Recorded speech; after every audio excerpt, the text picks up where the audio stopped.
Martín Lutero.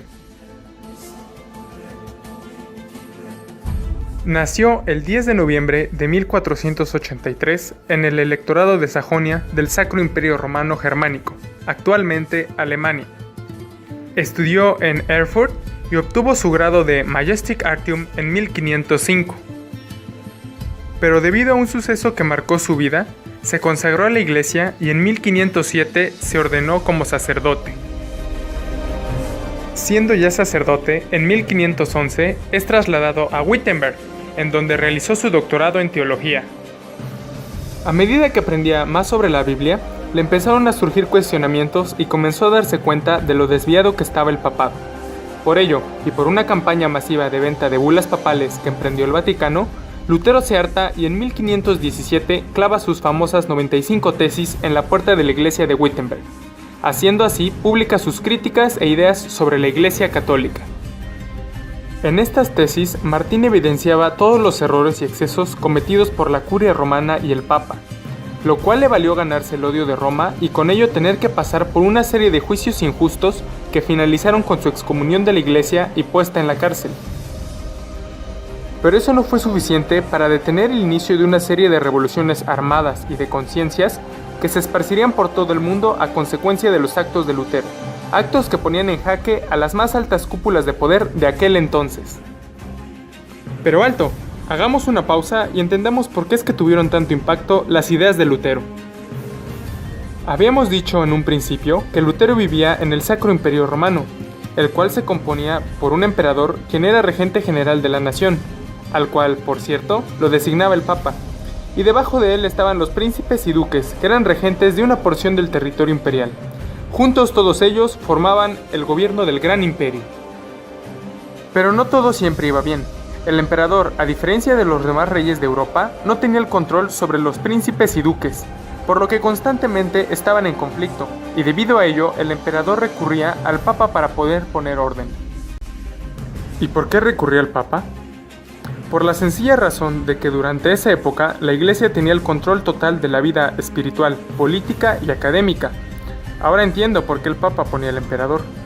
Nadie podía oponerse a los dictámenes del Papa, ni podía cuestionarlo. El Señor era intocable, y debido a ello hacía lo que quería aunque sus actos no fueran acordes a lo que decía la Biblia.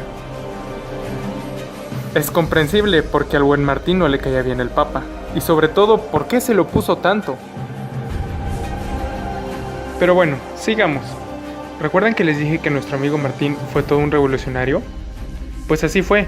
Durante su vida y a causa de sus escritos dio inicio a una serie de movimientos sociales en todo el continente y sobre todo en su país.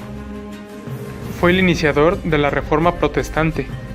Provocó una revolución en la esfera política del Imperio Romano Germánico, ya que los príncipes, utilizando como pretexto sus ideales, desafiaron al emperador y al Papa. Ellos tampoco eran muy amigos de Roma. Provocó también la Revolución Campesina de 1524, en donde un fulano llamado Thomas Müntzer, quien era un luterano radical, interpretando equívocamente los escritos de Martín, se alzó en armas contra el emperador y la nobleza. Esto para nada le gustó a Lutero, ya que él en ninguno de sus escritos consentía el desprecio a la autoridad.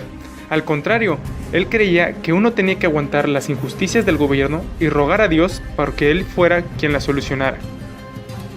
Y por último, a futuro provocó las guerras cristianas entre católicos y protestantes, las cuales se esparcieron por toda Europa.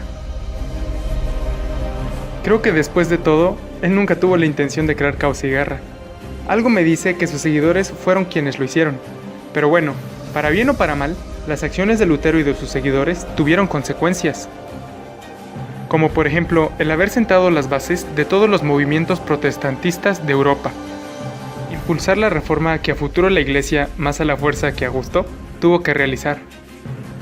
Impulsó la libertad de conciencia y de religión en toda Europa. Pero, debido a la mala interpretación de sus escritos, promovió el totalitarismo, ya que para muchos príncipes el protestantismo significó un refuerzo a su autoridad. Y por último, y más importante, derrumbó la idea de que el Papa era perfecto, todopoderoso y que por ello se le debía obediencia ciega y absoluta, lo cual llevó en un futuro a la separación del Estado y la Iglesia. ¡Wow! Martín Lutero fue todo un personaje. Marcó un parteaguas en la historia y la forma de pensar de las personas de su época. Se enfrentó a las fieras del Vaticano y al Papa, y sobre todo nunca negó sus ideales, no importando el sinfín de amenazas y obstáculos que se le pudieron haber presentado. Creo que nos hacen falta más personas así. Pero bueno, mientras no encontremos a nuestro siguiente Martín Lutero, tendremos que seguir aguantando a todo y a todos.